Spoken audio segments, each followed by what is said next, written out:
kusanga 6 z'amakya ga leero ennyonyi ya Ethiopian Airways ekika kya Boeing 778 namba ET 338 Eremeredde Omugoba Waayo wabadde agezaako okugissa wansi ku luguudo lwayo ku kisaawe ky'ennyonyi Entebbe okumaliriza nga yeesooza ekisiko. Embeera eno yeewaliriza abaddukanya ekisaawe kino okukigalamu akaseera kawezezza essaawa 8 okutuusa ennyonyi eno ng'egiddwa mu kkubo okuddizibwa mu paaka yaazo. Ennyonyi eno yabaddemu abasaabaze 139 wabula bonna abasimatusi nga tewali afunye buvune. Olwekyo twabategeezezza temugira mu kumiikirizaako okujja tusooke tumale okujja ennyonyi eno kiwe yabadde.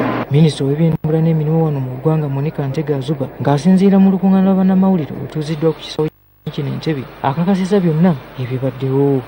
But actually what happened was overshooting. Initial reports say that according to the pilot that as they were landing, they made some sort of what to me I would refer to as air pocket.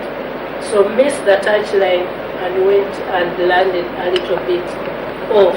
Minisita Zuba bw'abuuziddwa ku ky'okuliyirira abantu bonna obudde bwabwe ategeezezza nga bwe kitajja kusoboka kubanga nabo tebaayagadde kibeere bwe kiti. This is to inform the operators, the airmen, that there is the runway safety is compromised. That is really the reason for the notice is compromised. Omwogezi w'ekitongole ekivunaanyizibwa ku gw'okusaabaza ennyonyi kino Vianney Lujja agamba nti kituufu bafunyemu okutataaganyizibwa mu by'entambula by'ennyonyi endala omuli Taxi Airways, Kenya Airways, Egypt Air ne Rwanda Air era nti ezimu zimaze akabanga mu bwengula. Tutangaza bannayuganda kubanga ku social media twalabye ebiyitangana nga abamu bagenda badde bagiyita crash kyoba ennyonyi ya crashinze nedda bannange ekyo si bwe kyabadde. Kino ekyabaddewo yalemerereddwa obulemererwa okusigala ku runway neyitako katono nnyo eyo si crash kyova olaba nti tewali muntu n'omu yafunye buvune era n'ennyonyi eyombeera nongi ero gye mulabyeko. Lujja agamba nti oluvannyuma lwa kino bawandigidde bekikwatako aba Ethiopian Airways ne bakola ekisoboka okuweereza ennyonyi endala okutambuza abasaabaze ababadde ku kisaawe.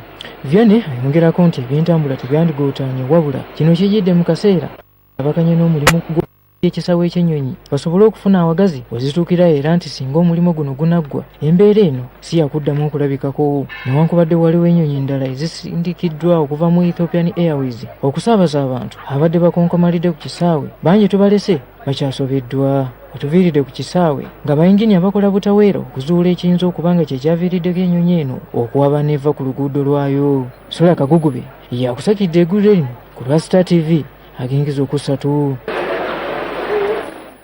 Sula Kagugube kulika nnyo munafu okuva ku kisaawe ky'ennyonyi ekyo Entebbe.